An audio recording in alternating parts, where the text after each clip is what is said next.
Garten of Banban is a simple horror game with a creepy bird. You make your way around a seemingly abandoned kindergarten complex, doing various tasks before ultimately coming face to face with Opila bird. But what if we broke the game and took a look behind the scenes? Well, here on HorrorScoped, I love breaking all sorts of horror games, so that's what we're doing today. So Garten of Banban. As always, I'm going to hit you with a quick summary so we're all on the same page. You start off in this kindergarten area before ultimately finding a remote control and drone to use. We can hit various switches with this, which unlocks doors. We can also break glass as well. We come into this dark room that is a playroom, and we must collect a bunch of eggs and put them into Opila bird's mouth. After doing so, we come across this major safety violation of a room, where we must take a ski lift across a bottomless pit. Anyways, we make it over, solve a puzzle, and get chased by the bird-up bird. We make it across a wooden walkway, the bird sadly can't fly, and then we reach an elevator. Jumbo Josh grabs it as we're descending, and we crash, thus ending the chapter. But now let's look behind the scenes of this, because there's a lot to talk about. First off, let's turn the lights up and make everything illuminated so we can see. There's actually a lot out of bounds on this map, so let's check it out. So starting off, right behind us where we actually begin in the game is a floating piece of glass out in the great beyond. So this is a glass that you can break with your drone, and beneath it is a little concrete slab. That's kind of interesting. Now on the roof of this building is a pile of broken glass that's just sitting up here. There's a lot of other neat things on the roof too, but we're going to step away from that for a moment to talk about something really cool. So you know that room where you get the drone? There's this door in the back that's sealed, and it has an electrical symbol next to it. So if we were to somehow open that door and go through it, we would come to the edge of the map. But beyond us, beyond this gap, is something really profound. There's a huge area out of bounds with checkered flooring. And on this floor, there are two pink Opila birds. But I mention that because there's also a third bird as well. Except this Opila bird is not pink, it is blue. So I'm not entirely sure if this is a stronger version of this bird or a scrapped version. However, it does not appear in this version of the game, so maybe it'll appear in later versions, or maybe it's scrapped entirely. So we can't walk on this flooring out here, it is solid ground, but if we walk through the blue bird, it does nothing. Same goes for the Opila bird on the far side, but the one in the middle that is looking at us will trigger a jump scare if we touch it. There's also a green version of the drone out here too, which is kind of neat. Now going back over to the main building where the game takes place, underneath the main kindergarten area is a white cube. Now I'm not sure why this is here, but it's floating down here and there's nothing inside of it. However, right next to this, we can find the cassette tape that we later play in the lunchroom. Now directly above this area is the roof, and we can walk on top of the roof. And the roof has lots of goodies. We will actually find a bunch of key cards all perfectly lined up on the roof, and we can pick them up one by one. There's also some floating ventilation up here too that was left behind. But picking up those key cards that I mentioned before actually do trigger progress in the game's story. Because as soon as we grab that orange key card, the chase scene for the Opila bird starts. And so I can hear the music going on right now, and so I start running around the building, and on the edge of the building, if I look down, I can actually see Jumbo Josh and where the ending cutscene takes place. So I'm running around, I come to this edge, and I jump down, and now I'm directly above Jumbo Josh. And I know the Opila bird is coming for me, but I want to see what happens if I jump down behind Josh, but unfortunately I die. Now there is a way around this so we don't die, but we'll come back to Jumbo Josh later.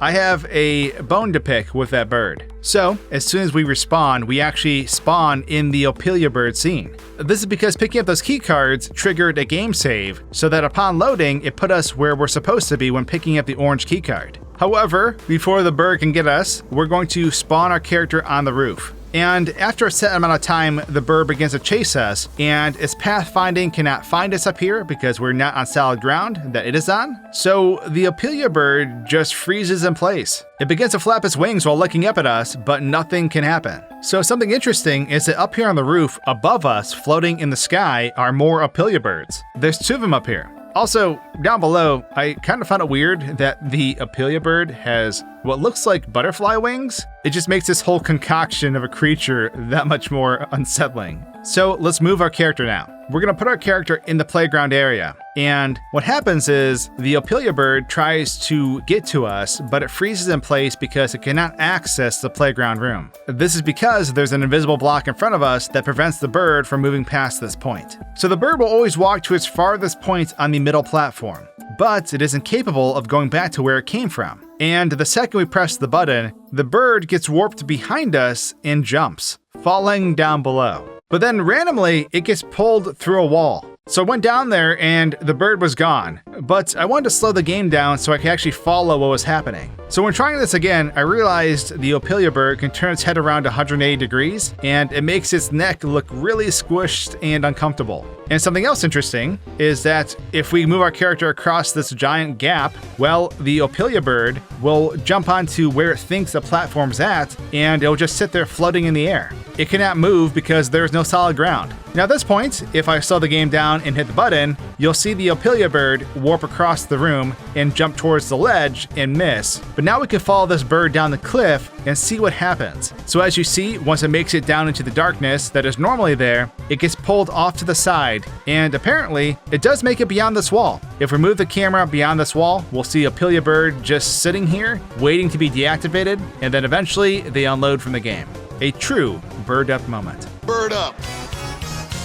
Let's move on now though, because there's still a lot of other things hidden out of bounds. So way out of bounds, near the beginning of the map, we can also find a floating purple keycard. And that's not the only one. So if we were to head behind the Opila bird that you feed the eggs to in the playground area, we'll also find a yellow keycard out here. And right next to this keycard is also a door that's just randomly floating out here with a card reader. It makes me think this was once a door that you opened with a keycard. Now if we move around to the back of the building, we'll find that wooden walkway that pops out during the bird chase scene. And for some reason, there's also a rotation symbol inscribed on the wall out here. I'm not entirely sure why it's here. Maybe this was the original illustration besides the one that is now there for the platforms. But as we move on, there's also this random floating piece of purple geometry out here too. So now we're gonna go back to Jumbo Josh's area to check it out. Now normally all of this is in darkness, but we can see quite a lot with the brightness turned up. So as you can see, Jumbo Josh is sort of just staring at this pole. And there's actually 2 platforms in total. There's the one that we ride in on, and there's an already crashed one at the bottom of this room. Now at the bottom of this room, there's also a sealed door with a keycard reader. Moving back up to Josh, we can see that one of his hands is covered in paint as well. It's definitely 100% not something other than paint, right? Now, of course, above all of this is the purple door, which has the classroom area that we see in the original cutscene. But now let's actually mess with Jumbo Josh. So first up, let's get beneath him. So if we were to warp behind the door at the bottom, we'll see that we can walk back here, but there's nothing here. And on the other side of the door, we can utilize the keycard reader as well, but I don't currently have the card. Down below, we can check out the crash platform, and we can look up to see Jumbo Josh. We can't summon a drone here though, which is unfortunate. Now, if we were to land on the platform down here in front of Josh, it will start the cutscene immediately. Jumbo Josh lifts his hand up, which is weirdly distorted, and if we jump around while the platform is shaking, we can actually fall off it and die. But for some reason, doing this allows us to finish the game despite us dying. Trying this again, I jumped onto Jumbo Josh's back and then started the cutscene. And his head immediately turned around. He basically snapped his own neck trying to look at me, and his hand reaches up all stretched out and weird, and we die again from the shake. Third time's the charm though, and we activate the cutscene once again, but this time from the floor down below. Josh is really struggling to look at us, and then he rips the platform down, and the game comes to a close. So with that, I hope you enjoyed this quick look at Garten of Banban. Subscribe if you did, and if you're interested in other game-breaking videos, check out my other channel, Shield Scuff, where I'll be breaking tons of fantasy games. Thanks for watching, and cheers.